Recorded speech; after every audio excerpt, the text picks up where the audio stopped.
نحمده ونصلي على رسوله الكريم أما بعد فأعوذ بالله من الشيطان الرجيم بسم الله الرحمن الرحيم إنما المؤمنون إخوة وقال النبي صلى الله عليه وسلم المسلم كجسد واحد صدق الله العظيم. پھر سیاست چھوڑ کر داخل حصار دین ہوں، پھر سیاست چھوڑ کر داخل حصار دین ہوں، ملک و دولت ہے فقط حفظ حرم کا ایک ثمر، ایک ہوں مسلم حرم کی پاسبانی کے لیے، نیل کے ساحل سے لے کر طباخے کا شور. صدر محترم، ذی وقار مہمان خصوصی اور میرے معزز سامعین اکرام، یہ بات روز روشن کی طرح آیا ہے کہ عالم اسلام کسی ایک خطے میں محدود نہیں، بلکہ اس کے پرستار دنیا کے ہر بر اعظم میں زندگی بسر کرتے نظر آتے ہیں.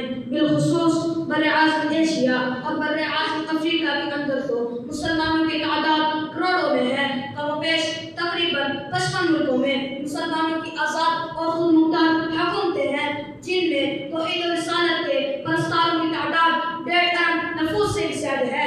گویا کہ اس قرۂ ارض کا ہر چھٹا آدمی دین اسلام کا پیروکار ہے. مگر مقام صدا افسوس یہ ہے کہ امت مسلمہ میں فکر و نظر کی وحدت کا فقدان ہے، مرکزیت کی شدید کمی ہے، ہمگی نہ ہونے کے برابر ہے. ہر ملک ذاتی اور علاقائی مفادات کا اسیر ہے. رنگ و نسل و عرب و عجم کے گاڑ دیے گئے ہیں، جس کی وجہ سے مسلمان زوال اور انحطاط کا شکار ہے. اقبال نے مسلمانوں کی ذلت و پستائی کو دیکھا، اقبال نے اپنی آنکھوں سے اسپین کی بدحالی کو دیکھا، قرطبہ کو دیکھا، قرطبہ کی جامع مسجد کو گھوڑوں کا استقبال بنا ہوا دیکھا، غرناطہ کو دیکھا تو تڑپ کر کہا غرناطہ بھی دیکھا میری آنکھ نے، لیکن تسکین مسافر نہ سفر میں نہ حضر میں، دیکھا بھی دکھایا بھی سنایا بھی سنا بھی، نہ دل کی تسلی نہ دل میں نہ نظر میں. جناب صدر، آج پوری دنیا کے مسلمان شدت سے محسوس کر رہے ہیں.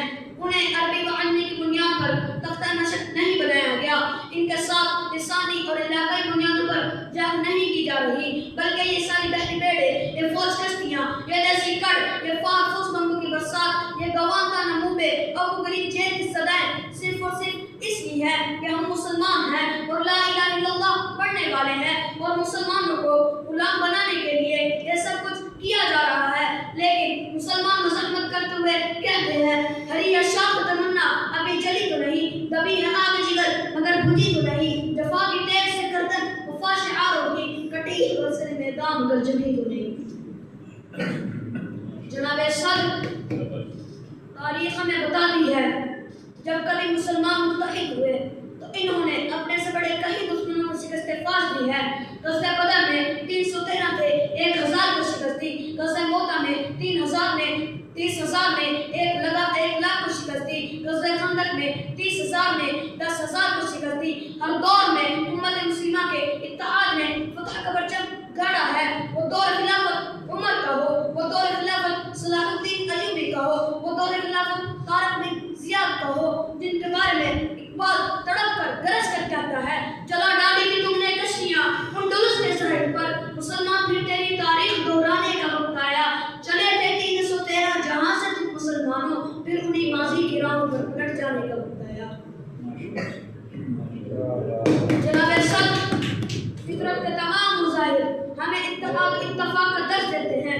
اگر ہم ستاروں کو دیکھیں، ستاروں کی وحدت شب کے اندھیرے چاک کر دیتے ہیں، سنگریزوں کی وحدت سے کوثر جنم دیتے ہیں، قطرے سے دریا، ذرے سے صحرا، کرن سے سورج کی تبس حاصل کرنے کی قوت آ جاتی ہے، اور پاؤں کی ٹھوکر سے یہ بات ثابت کی جا سکتی ہے یہ عظمت باطن دھوکہ ہے، یہ سطر کی کافر کچھ بھی نہیں، مٹی کے کھلونے ہیں سارے، یہ کفر کا لشکر کچھ بھی نہیں. اللہ سے ڈرنے والوں کو طاقت سے ڈرانا مشکل ہے، جب خوف خدا ہو کر دل میں تو پھر کیا صرف اس طرح کچھ بھی نہیں. ایک ہوں مسلم عرب کی پاسبانی کے لیے، نیل کے ساحل سے لے کر طباخے کا شغل. واہ گردانا